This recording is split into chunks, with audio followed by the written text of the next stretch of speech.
योगी का एक्शन देख हिंदुस्तान छोड़ भागेंगे घुसपैठिए। रोहिंग्याओं घुसपैठियों से घिरा यूपी, तैयार हो रही योगी बाबा की लिस्ट।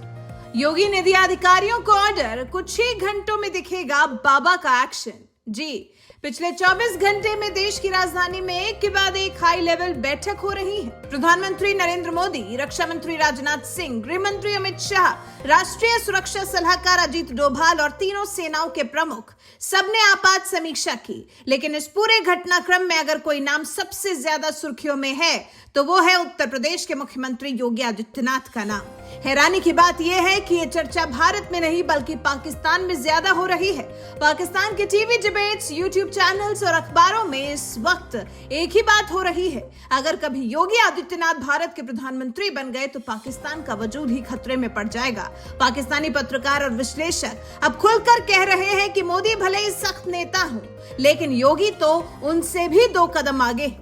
मोदी से डिप्लोमेसी की उम्मीद की जा सकती है, लेकिन योगी से सिर्फ एक्शन की। और ये डर यूं ही नहीं है। दरअसल योगी आदित्यनाथ इस वक्त एक बेहद संवेदनशील और निर्णायक सुरक्षा ऑपरेशन के कमांडर बन चुके हैं। ऑपरेशन देश में छिपे रोहिंग्या मुसलमानों और बांग्लादेशी घुसपैठियों के सफाई का।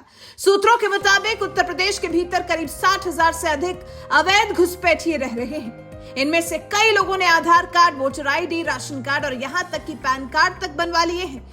ये लोग न सिर्फ बस्तियां बसा चुके हैं बल्कि जमीनों पर कब्जा कर चुके हैं और एक मजबूत नेटवर्क खड़ा कर चुके हैं। जैसे ही योगी सरकार को इसकी जानकारी मिली, मुख्यमंत्री ने एक पल भी गवाए बिना पूरे प्रदेश के पुलिस अधीक्षकों को सख्त आदेश जारी कर दिए। आदेश साफ था, अपने जिले में रह रहे हर रोहिंग्या और बांग्लादेशी की पहचान की जाए और रिपोर्ट मुख्यमंत्री कार्यालय को भेजी जाए। ये सिर्फ एक प्रशासनिक निर्देश नहीं था बल्कि एक स्पष्ट चेतावनी थी कि अब वक्त खत्म हो चुका है। अब या तो वापस जाओ या जेल में जाओ। एडीजी कानून व्यवस्था अमिताभ यश ने इस बात की पुष्टि की कि पूरे प्रदेश में intelligence units, local police, LIU और एसटीएफ की टीमें एक साथ एक्टिव हो गई हैं। हर जिले में सर्वे जारी है जिनमें पाया गया है कि लगभग 4,000 रोहिंग्या मुसलमान फर्जी दस्तावेजों के सहारे संवेदनशील इलाकों में बस चुके हैं। इन सभी पर अब कार्रवाई शुरू हो चुकी है। पहचान के बाद नोटिस भेजे जा रहे हैं, पूछताछ हो रही है और जरूरत पड़ी तो गिरफ्तारियां भी होंगी। और ये सब ऐसे वक्त पर हो रहा है जब कश्मीर के पहलगाम में हुए आतंकी हमले ने देश को झकझोर दिया है। उस हमले के बाद से सवाल तेज हो गया, क्या रोहिंग्या नेटवर्क का इस्तेमाल भारत के भीतर साजिशों के लिए किया जा रहा है? जम्मू के कई इलाकों को अब रोहिंग्या कॉरिडोर कहा जाने लगा है। लेकिन इस खतरे को अगर किसी नेता ने सबसे पहले पहचाना है तो वो है योगी आदित्यनाथ। उनकी नीति एकदम स्पष्ट है, भारत की आंतरिक सुरक्षा से कोई समझौता नहीं होगा। जो व्यक्ति घुसपैठ कर भारत में घुसा है वो या तो वापस जाए या फिर कानून का सामना करे। यही वजह है कि योगी सरकार ने अब पाकिस्तानी नागरिकों पर भी शिकंजा कसना शुरू कर दिया है। एक रिपोर्ट के अनुसार नेपाल सीमा से सटे यूपी के जिलों बहराइच, बलरामपुर, श्रावस्ती, सिद्धार्थनगर और लखीमपुर खीरी में मुस्लिम आबादी में 50% तक बढ़ोतरी दर्ज की गई है। इसमें से एक बड़ा हिस्सा अवैध रूप से बसे विदेशी नागरिकों का है। इन जिलों में अब सघन निगरानी शुरू हो चुकी है। हर संदिग्ध गतिविधि पर रिपोर्ट तैयार की जा रही है। सरकार अब जनसंख्या असंतुलन और अवैध बसावट के नेटवर्क को जड़ से उखाड़ने का प्लान बना चुकी है। मुख्यमंत्री खुद हर 2 दिन में अधिकारियों से फॉलोअप ले रहे हैं। सुरक्षा एजेंसियों को जीरो टॉलरेंस नीति पर अमल करने के निर्देश दिए जा चुके हैं। खबर है कि योगी आदित्यनाथ जल्द ही कश्मीर का दौरा भी कर सकते हैं। यदि ऐसा होता है तो ये सिर्फ एक राजनीतिक यात्रा नहीं होगी बल्कि एक सशक्त संदेश होगा दुश्मनों को, अलगाववादियों को और पाकिस्तान को भी।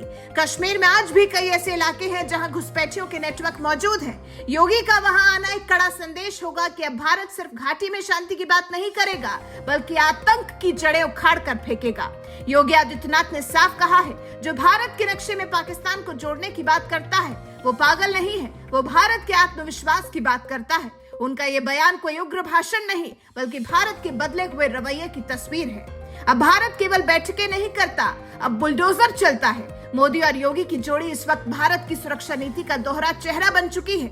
एक तरफ रणनीति, दूसरी तरफ कार्रवाई और यही डर अब पाकिस्तान को सता रहा है। वहां के मीडिया में ये चर्चा जोरों पर है कि अगर योगी भारत के प्रधानमंत्री बन गए तो पाकिस्तान को संभालना नामुमकिन हो जाएगा। और ये डर सिर्फ दुश्मनों को नहीं है, बल्कि भारत के अंदर मौजूद उन तत्वों को भी है जो देश की एकता और अखंडता के खिलाफ साजिशें रचते हैं। आज जब देश भर में एक ही नारा गूंज रहा है, भारत को घुसपैठियों से मुक्त करना है, तो इस मिशन में सबसे आगे खड़े हैं योगी आदित्यनाथ। वो अब सिर्फ एक मुख्यमंत्री नहीं, एक रणनीतिक योद्धा बन चुके हैं, जिनकी नजर सिर्फ लखनऊ तक सीमित नहीं, बल्कि भारत की हर सीमा पर है।